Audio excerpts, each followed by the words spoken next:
Fala galera, beleza? Professor Armando Rodrigues aqui. A gente vai começar a trabalhar agora, galera, com as ligações químicas. A Valéria já tinha feito um iniciozinho, né, uma introduçãozinha sobre o assunto. A gente vai dar uma revisada sobre essa introdução e já começar a falar sobre as ligações iônicas, beleza? Primeiro é o seguinte, lembra que as substâncias, para poderem ser formadas, elas precisam ter a ligação entre os seus átomos. E isso acontece porque os átomos geralmente apresentam uma certa instabilidade. Nós temos um grupo de elementos que não apresentam a necessidade de formar ligações químicas. Esses elementos são os gases nobres, que são esses elementos aí que estão listados, esses 6 que estão aí. Esses elementos, eles não precisam se ligar a nenhum outro elemento para poder ficar estável. Porém, todos os outros elementos da tabela periódica têm essa necessidade de fazer ligações químicas para poder ter uma certa estabilidade. Então, analisando a eletrosfera desses elementos, os gases nobres, perceberam que a grande maioria deles, né, com exceção do hélio, todos os outros eles têm 8 elétrons na camada de valência. Lembra da distribuição eletrônica, né? A camada de valência é a camada mais externa do átomo. Então, considerando os gases nobres, com exceção do hélio, todos os outros precisam ter 8 elétrons na camada de valência. Então, se a gente for analisar aqui, ó, a camada de valência do neônio, por exemplo, olha a camada de valência dele com um total de 8 elétrons. Isso acontece com o argônio, isso acontece com o criptônio, com o xenônio e com o radônio. Perceba que todos os elementos eles têm 8 elétrons na camada de valência. Lembra, o hélio é uma exceção. Ele não tem 8 elétrons na camada de valência, mas ele tem 2, porque ele é um átomo menor. Então ele tem a camada de valência dele só com 2 elétrons no mesmo. De resto, todos os outros têm 8 elétrons na camada de valência. Daí foi criado o que a gente chama de regra do octeto, ou teoria do octeto, onde todos os outros elementos também precisam ter 8 elétrons na camada de valência. Para isso, ele vai ou ganhar ou perder elétrons em uma ligação química para poder obter esses 8 elétrons na camada de valência. Tranquilo? Aí a gente vai trabalhar aqui inicialmente com as ligações iônicas. É importante só a gente lembrar de algumas características dos metais e dos não metais. Como, por exemplo, nós temos na tabela periódica alguns elementos que estão fazendo parte de algumas famílias que têm a tendência de perder. Os elementos que fazem parte aqui, ó, da família 1, 2 e 3 são os elementos que têm a tendência de perder elétrons. Então, esses elementos aí que tem essas famílias, eles têm a tendência de perder.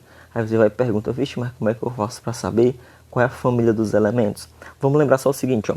Se um elemento tiver um elétron na camada de valência, ele vai ser da família 1 e, consequentemente, ele vai ter a tendência de perder 3 elétrons. Um elétron, desculpa. Se um elemento ele faz parte da família 2, ele vai ter 2 elétrons na camada de valência. Então, ele vai ter a tendência de perder esses 2 elétrons. Se o elemento faz parte da família 3, ele vai ter 3 elétrons na camada de valência. Então, ele vai ter a tendência de perder esses 3 elétrons. Ok? Os elementos da família 4, aqueles que têm 4 elétrons na camada de valência, eles não têm a tendência de perder nem de ganhar. Eles vão compartilhar elétrons. E isso vocês vão ver só depois lá nas ligações covalentes. Ok? Já os elementos que fazem parte da família 5, 6 e 7, que são os ametais, eles têm a tendência de ganhar elétrons. O que está na família 5 tem 5 elétrons na camada de valência. O que está na família 6 tem 6 elétrons na camada de valência. E o que está na família 7 vai ter 7 elétrons na camada de valência. Esses elementos eles têm a tendência de ganhar a quantidade de elétrons necessário para que eles completem 8 elétrons na camada de valência. Então lembra, tu fizer a distribuição eletrônica e o teu elemento tem, por exemplo, 2 elétrons na camada de valência, ele vai perder esses 2 elétrons. Se ele tem, por exemplo, 7 elétrons na camada de valência, lembra que ele quer completar. Então ele tem 7, se ele ganhar mais um, ele completa e fica com 8. Ok? Tranquilo? Vamos aqui para os nossos exemplos. Ó. Nós temos, por exemplo, a formação do sal de cozinha. Ok?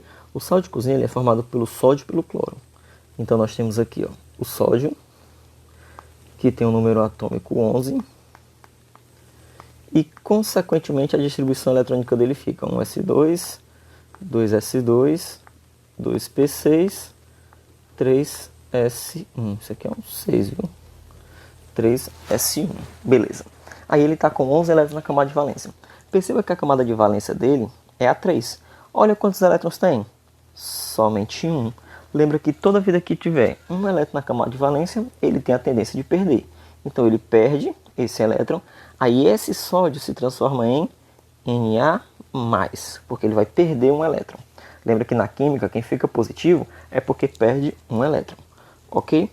Já no caso do cloro, que tem o número atômico 17, a distribuição eletrônica dele fica 1s2, 2s2, vamos aproximar aqui, 2p6, 3s2 e o 3p5. Olha a camada de valência dele, ó, é a camada 3, com um total de 7 elétrons. Ó. 2 mais 5 é 7. Se ele tem 7 elétrons na camada de valência, lembra que ele vai ter a tendência de ganhar mais um elétron. Quando um átomo ganha elétrons, lembra que ele se transforma em um íon negativo. Aí fica Cl-. Então eu tenho um íon positivo, que é o Na+, e um íon negativo, que é o Cl-. Aí esse Na+ e esse Cl- se juntam, formando o NaCl, que é esse compostozinho aqui. Tranquilo? Aí o seguinte, tenham cuidado que nós temos uns nomes diferentes para esses compostos iônicos, viu?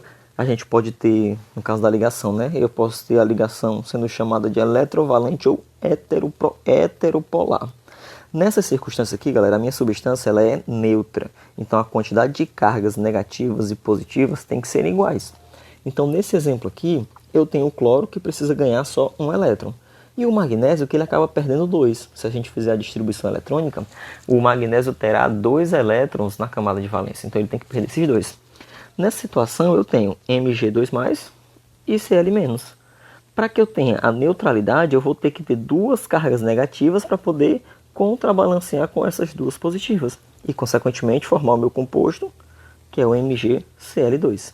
Ok? Existe uma regrinha chamada de regra do abraço, que para tu formar o teu composto, basta tu pegar a carga de um elemento e transformar no índice do outro. Por exemplo, vamos supor que eu tenho aqui ó, o átomo C e o átomo A. O átomo C é o cátion, é o C+, não é X+, esse X é um número. E eu tenho um A, Y-. Se eu pegar esse X+ do C e descer para o A, e o Y- e descer para o C, eu tenho a fórmula do meu composto. Por exemplo, vamos supor que tu tem o íon Ca2+, e tu tem o íon Br-. Lembra que esse menos é menos 1. Segundo a regra do abraço, esse 2 que é do cálcio vai para baixo do bromo. Esse 1 que é do bromo vai para baixo do cálcio. Então a fórmula do meu composto vai ficar Ca1, que eu não preciso colocar, Br2.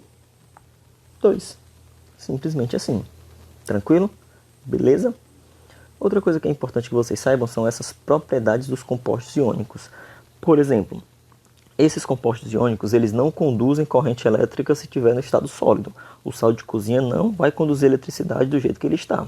Mas, se eu adicionar em água, ele vai ser um ótimo condutor de eletricidade.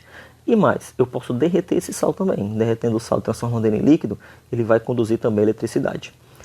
Todos eles são sólidos à temperatura ambiente. E eles apresentam altos pontos de fusão e ebulição. É muito difícil derreter um sólido iônico e muito mais difícil de evaporar ele, de transformar ele em gás. Tranquilo? Galera, espero que vocês tenham entendido. Até a nossa aula de tira dúvidas e valeu!